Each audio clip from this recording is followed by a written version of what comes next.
নমস্কার বন্ধুরা, সুপ্রিয়া রান্নাঘরে আবার একটা নতুন পর্বে তোমাদের সকলকে স্বাগত। আজকে বাঙালির অতি প্রিয় একটা রেসিপি বড়ি আলুর পোস্ত আমি তোমাদের সাথে শেয়ার করব। এই বড়ি আলুর পোস্তটা আশা করি তোমরা সকলেই কম বেশি বানাতে পারো, কিন্তু আজকে আমি যেভাবে বানাবো এইভাবে একবার বানিয়ে দেখবে, এর স্বাদ হবে দুর্দান্ত। তাহলে চলো বন্ধুরা, দেখে নেওয়া যাক রেসিপিটা কিভাবে বানাই। বড়ি আলু পোস্ত বানানোর জন্য এখানে 500 গ্রাম আলুকে এইভাবে ডুমো ডুমো করে কেটে নিয়ে জল দিয়ে খুব ভালোভাবে ধুয়ে নিয়েছি। আর এখানে নিয়েছি বেশ কয়েকটা বড়ি। এই বড়িগুলো আমার ঘরে দেওয়া বড়ি। এবার এটা একটা সাইডে সরিয়ে রাখছি। এদিকে গ্যাসের ওভেনে একটা কড়াই বসিয়ে গ্যাসটা অন করে কড়াইয়ের মধ্যে দিয়ে দিচ্ছি 3-4 চামচ সরষের তেল। তেলটা ভালোভাবে গরম হয়ে যাওয়ার পরে তেলের মধ্যে বড়িগুলো দিয়ে দিলাম। এবার এই তেলের মধ্যে বড়িগুলোকে হালকা একটু লাল লাল করে ভেজে নেব। খুব বেশি কড়া লাল করে ভাজবো না, হালকা লাল করে বড়িগুলো ভেজে নেব। বড়িগুলো দেখতেই পাচ্ছ হালকা লাল করে ভেজে নিয়েছি। এবার এই বড়িগুলো তেল ঝরিয়ে তেল থেকে তুলে নিচ্ছি। সমস্ত বড়িগুলো তেল ঝরিয়ে তেল থেকে তুলে নেওয়ার পরে ওই বড়ি ভাজার তেলে দিয়ে দিলাম আবারও বেশ কিছুটা সর্ষের তেল। ফোড়নের জন্য দিচ্ছি 1/2 চা চামচ 5 ফোড়ন আর দিয়ে দিচ্ছি 4টে শুকনো লঙ্কা। এবার গ্যাসের সিমটা মিডিয়ামে রেখে ফোড়নটাকে ভালোভাবে ভেজে নিচ্ছি। ফোড়নটা ভালোভাবে ভেজে নেওয়ার পর ফোড়ন থেকে যখন সুগন্ধ বেরোতে শুরু করেছে তখন কেটে রাখা আলুগুলোই তেলের মধ্যে দিয়ে দিলাম। এবার এই আলুগুলোকে একটু নেড়ে চেড়ে নিচ্ছি।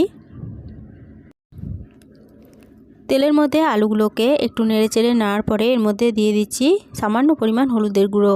হলুদ গুঁড়োটা একদমই অপশনাল, তোমরা যদি আলু পোস্ততে হলুদ গুঁড়ো ব্যবহার করতে না চাও তাহলে পরে না দিলেও চলবে। এবার হলুদ গুঁড়ো দিয়ে আলুগুলোকে আবারও একটু নেড়েচেড়ে নিচ্ছি। একটু নেড়েচেড়ে নেওয়ার পরে এর মধ্যে একটা ঢাকা চাপা দিয়ে আলুগুলোকে 5 মিনিট মতো ভাজা হতে দেবো। তাতে 2 in 1 কাজ হবে, আলুগুলো ভালো মতো ভাজা হবে, সিদ্ধটাও এগিয়ে থাকবে।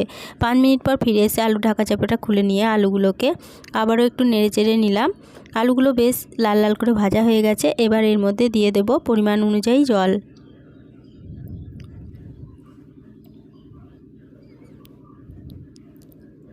জল দিয়ে আলুগুলো আবারও একটু জলের সাথে নেড়েচেড়ে নিলাম। এরপরে এর মধ্যে দিয়ে দিচ্ছি স্বাদ অনুযায়ী লবণ। লবণ দিয়ে আলুর সাথে ভালোভাবে নেড়েচেড়ে মিশিয়ে এর মধ্যে দিয়ে দিচ্ছি ভেজে তুলে রাখা বড়িগুলো।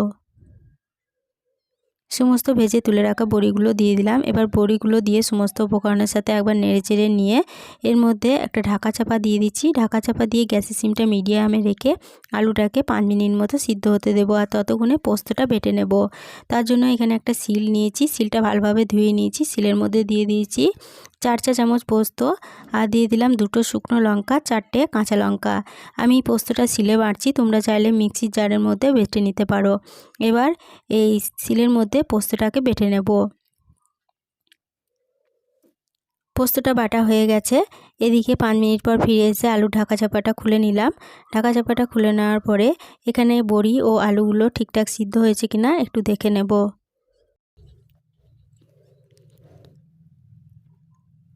আলু ও বড়ি খুব ভালো মতো সুসিদ্ধ হয়ে গেছে। এবার এর মধ্যে দিয়ে দিচ্ছি বেটে রাখা পোস্ত। সমস্ত বেটে রাখা পোস্ত দিয়ে দিলাম। এবার পোস্তটা সমস্ত উপকরণের সাথে খুব ভালোভাবে নেড়েচেড়ে মিশিয়ে নিচ্ছি। পোস্তটা ভালোভাবে নেড়েচেড়ে মিশিয়ে নিয়ে গ্যাসের সিমটা মিডিয়ামে রেখে 1 মিনিট মতো পোস্তটাকে ফুটিয়ে নেব। 1 মিনিটের বেশি কিন্তু পোস্তটা ফোটালে চলবে না, তাহলে পোস্ত স্বাদটা চলে যাবে। পোস্তটা 1 মিনিট মতো ফুটে যাওয়ার পরে এর মধ্যে দিয়ে দিচ্ছি ওপর থেকে 2 চা চামচ সরষের তেল। এই সরষের তেলটা দেওয়াতে পোস্তর স্বাদটা আরও বেড়ে যাবে। তেলটা দিয়ে খুব ভালোভাবে নেড়েচেড়ে মিশিয়ে দিয়ে দিচ্ছি ওপর থেকে 2টো চেরা কাঁচা লঙ্কা। কাঁচা লঙ্কাটা ভালোভাবে নেড়েচেড়ে মিশিয়ে নিয়ে গ্যাসের সিমটা বন্ধ করে 5 মিনিটের জন্য স্ট্যান্ডিং টাইমে রেখে দিয়েছিলাম। 5 মিনিট পর ফিরে এসে পোস্ত ঢাকা চাপাটা খুলে নিয়ে আলু পোস্তটা কড়াই থেকে নামিয়ে নিয়েছি। পরিবেশনের জন্য পোস্তটা আমার একদম রেডি হয়ে গেছে। এই বড়ি আলুর পোস্ত রেসিপিটা দেখে যদি তোমাদের ভালো লেগে থাকে ছোট্ট একটা লাইক দিয়ে এরকম নতুন নতুন রেসিপি পেতে প্লিজ আমার চ্যানেলটা সাবস্ক্রাইব করে আমার পাশে থেকো। বন্ধু বান্ধব সকলের সাথে শেয়ার করে দিতে ভুলো না প্লিজ। রেসিপিটা কীরকম লাগলো কমেন্ট করে জানাতে ভুলো না।